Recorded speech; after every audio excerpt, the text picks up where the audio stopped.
வணக்கம். குரவே சர்வலோகானாம் விஜதே பவரோகிணாம் நிதையே சர்வ வித்யானாம் ஸ்ரீ தட்சிணாமூர்த்தி குருவே நமக.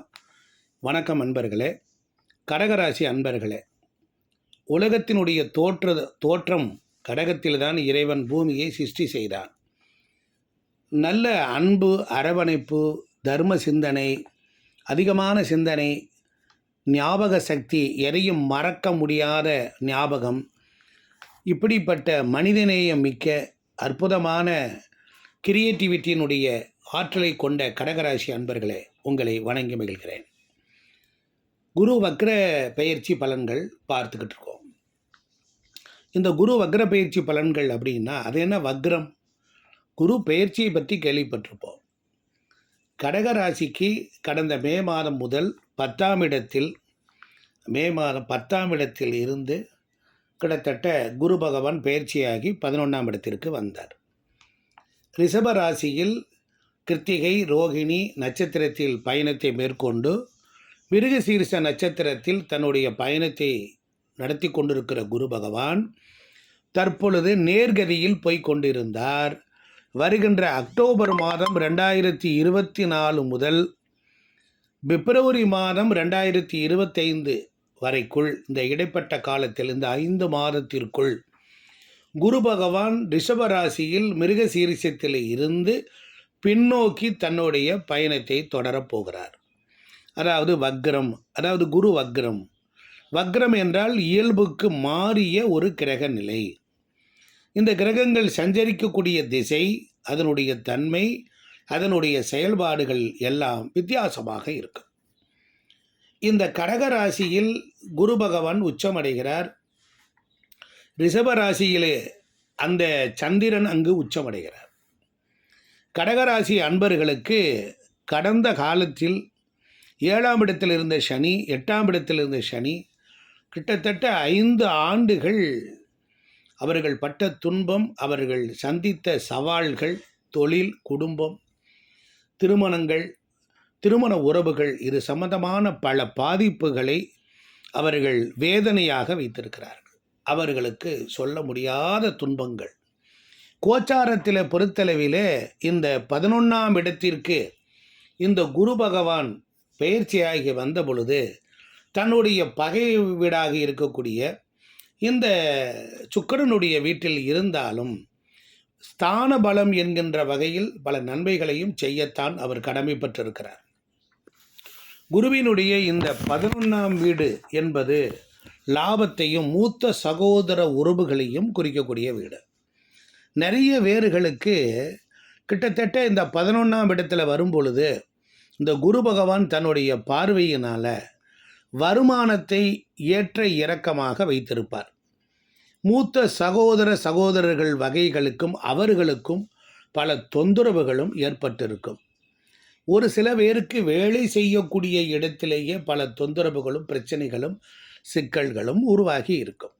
இதையெல்லாம் பொறுத்தளவிலே 11இல் குரு வரும் பொழுது, அதே நேரத்தில் இந்த குரு பகவான் பொறுத்தளவிலே 11இல் லாபத்தையும் நன்மையும் தருவார் என்றாலும் ஸ்தான பலத்திற்குரிய தன்மையை அவர் தருவதிலே எந்த குறையும் இல்லாமல் இருந்தாலும் இந்த கடகராசி அன்பர்களுக்கு தற்பொழுது அக்டோபர் 2024 பிப்ரவரி 2025 வருடம் வரையிலும் இவர் முழு சுபராக இருந்தாலும் குரு நல்ல நிலைமையில் நமக்கு இருக்கணும். குரு நல்ல நிலைமையில் தான் இருந்தார். அப்படிப்பட்ட நிலையில் குரு வக்ரகதி அடைகிற பொழுது அப்படியே பலன்கள் மாறிடும். அப்போ மிருகசீரிஷ நட்சத்திரத்தில் இருந்து இருக்கிற பொழுது அந்த ஸ்தானத்தில் இருந்து குரு வக்ரம் அடையக்கூடிய காலத்திற்கு குருவிற்கு ஆகாத இடம் ரிஷபமாக இருக்கிறனாலையும் இந்த குரு அந்த வீட்டில் பயணம் செய்வதில் ஒரு விருப்பம் இருக்காது. வக்ர காலம் என்றால் ஏன் என்றால், சூரியன் அருகே இந்த 7 ராசிகளுக்குள் இந்த குரு எங்கு அமர்ந்தாலும் கிரகங்கள் தங்களுடைய நீள்வட்ட பாதையில் அந்த விளிம்புகளில் சுற்றி வரும்போது சூரியனுடைய கதிர்வீச்சில் இருந்து, நல்லா கவனிக்கணும், கதிர்வீச்சில் சற்று விடுபட்டு தனது சுழற்சி வேகம் குறைந்து அவைகள் பின்தங்கி விடுகின்றன, வக்ர கதியை அடைகின்றன. அதனால் என்னாகும்? அப்படின்னு கேட்டால் ஒவ்வொரு கிரகத்திற்கும் ஒவ்வொரு குணம். அப்போ இந்த குரு பிறந்த காலத்தில் வக்ரமாக இருந்தார்னா அநேகமான நன்மைகளை செய்வார். குரு பிறந்த காலத்தில் வக்ரம் இல்லை அப்படின்னால் இப்பொழுது இந்த ரிஷபத்தில் வரும்பொழுது இந்த கடகத்திற்கு வரும் பொழுது அந்த பாதகத்தை செய்யக்கூடியவராகவும் இருப்பார். கடகத்திற்கு 11ஆம் இடம் பாதகத்தை செய்யக்கூடியவரா, அந்த வீட்டில் வரக்கூடிய கிரகம் அந்த பாதகத்தையும் சேர்த்தே செய்யும். ஸ்தானத்திற்கு நன்மையும் பார்வைக்கு ஒரு சில கெடுபலன்களும் நமக்கு இயற்கையாக வந்துடும். இப்போ அதெல்லாம் மாறப்போகுது. பாருங்க, இந்த குரு பகவான் என்ன பண்ணுறார் பாருங்க, தன்னுடைய பார்வையினால் 3ஆம் வீட்டை பார்க்குறார், 5ஆம் வீட்டை பார்க்கிறார், 7ஆம் வீட்டை பார்க்கிறார்.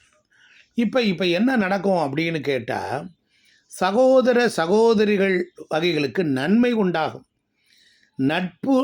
நண்பர்கள் வகையில் நன்மைகள் உண்டாகும்.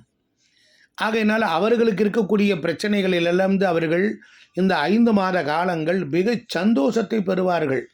ஒன்று. அடுத்தபடியாக எடுத்துட்டிங்கன்னா, ஒரு நல்ல படிப்பு, நல்ல மேன்மையான வாய்ப்பு இதெல்லாம் கிடைக்கும். அடுத்தாப்புல குருவினுடைய பார்வையில் 5ஆம் பார்வை கன்னி ராசியில் கடகத்துக்கு 3ஆம் வீடாக இருக்கிறனால முயற்சிகளில் வெற்றி உண்டாகும், வீரிய விஜயங்கள்லாம் நடக்கும். அப்புறம் புத்திரஸ்தானம் 5ஆம் இடம் சிறப்பறிவு, புத்திரஸ்தானம், பூர்வ புண்ணியம், பாக்கியத்திலேயும் புத்திர பாக்கியம்தான்.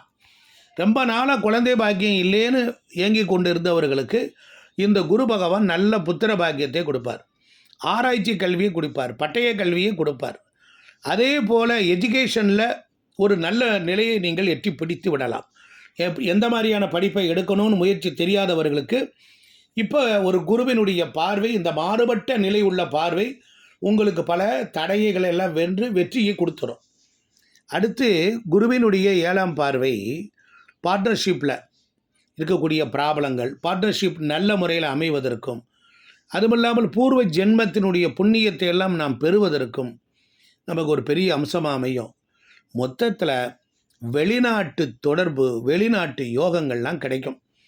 சொத்து வாங்கக்கூடிய வாய்ப்புகள் உண்டாகும், புத்திர பாக்கியம் கிடைக்கும், திருமண யோகம் கைகூடிரும், உத்தியோகத்தில் ஒரு ப்ரமோஷன் உண்டாகும், கல்வியில் நல்ல வளர்ச்சி உண்டாகும், ஃபாரின் சம்மந்தப்பட்ட விஷயங்கள்லேயும் ஏற்றம் உண்டாகும். ஒரு சில பேருக்கு இந்த ஐடி செக்டாரில் இருக்கக்கூடியவங்களுக்கு மிகப்பெரிய பதவிகளை எல்லாம் கொடுக்கும், தொழிலில் ஒரு நிரந்தரமான தன்மையை கொடுக்கும். நிறைய பேர்கள் கணவன் மனைவி உறவுகளில் பிரச்சனை இருந்தவர்கள், பிரிந்தவர்கள் எல்லாம் ஒற்றுமையாக ஒன்று சேருவதற்குரிய வாய்ப்புகள்லாம் உண்டு. மொத்தத்தில் குருவின் வக்ரகதி காலத்தில் எதிர்பாராத நன்மைகள் எல்லாம் உண்டாகி உங்கள் குடும்பத்தில் சந்தோஷமும் சுபிட்சமும் உண்டாகும். நம்ம சேனல் தமிழ் சூரி சிவம், அந்த சேனலை பார்க்குறீங்க, சப்ஸ்கிரைப் பண்ணுங்கள், மறந்துடாதீங்க, பெல் பட்டனை அமுக்குங்க, நிறைய வீடியோக்கள் வரும். கமெண்ட்ஸ் பாக்ஸில் உங்கள் கமெண்டை போடுங்க. மீண்டும் உங்களை அடுத்த வரை சந்திக்கிறேன். உங்களிடம் விடைபெறுகிறேன். நன்றி, வணக்கம். நேயர்களே, கடகராசி அன்பர்கள் குருவிற்கு வியாழக்கிழமை தோறும் விரதம் இருந்து குரு தட்சிணாமூர்த்தியையும் நவக்கிரக குருவையும் வணங்கி வழிபாடு செய்யலாம். குருவிற்கு சுண்டல் கடலை மாலை கட்டலாம், கட்டி மாலை போடலாம், பெயர் ராசி நட்சத்திரம் சொல்லி அர்ச்சிக்கலாம். அதுபோல் பிரதானமான ஆலங்குடி குருஸ்தலம், பட்டமங்கலம் வெள்ளியங்கி குருஸ்தலம், குருவித்துறை குருஸ்தலம், காஞ்சிபுரம் அருகில் இருக்க அகரம் குருஸ்தலம், மயிலாடுதுறையில் இருக்கக்கூடிய குருஸ்தலம், இது போன்ற புண்ணிய சேத்திரங்களுக்கு சென்று வரலாம். குருவினுடைய ஆலங்குடி ஆபத் சகாயேஸ்வரர், தென்குடி திட்டு, இந்த மாதிரியான புண்ணிய சேத்திரங்களுக்கு போய் வரலாம். நிறைய பேர்கள் இல்லாத ஏழை பாலைகளுக்கு உதவி செய்யலாம். உங்களுக்கு கல்வி கற்றுக் கொடுத்த குருமார்களுக்கும் உதவி செய்யலாம். பொதுவாக குருவை நாம் மதிப்பதினால் குருவுக்குரிய மந்திரங்கள், கவசங்கள், காயத்ரி மந்திரங்கள், தீபம் ஏற்றி வணங்கி வழிபாடு செய்தல், இதுபோன்ற விஷயங்கள் எல்லாம் உங்களுக்கு நன்மைகளை மேலும் அள்ளித்தரும். மறக்காமல் நம்ம இந்த வீடியோவை லைக் பண்ணுங்கள், ஷேர் பண்ணுங்கள், சப்ஸ்கிரைப் பண்ணுங்கள். நன்றி.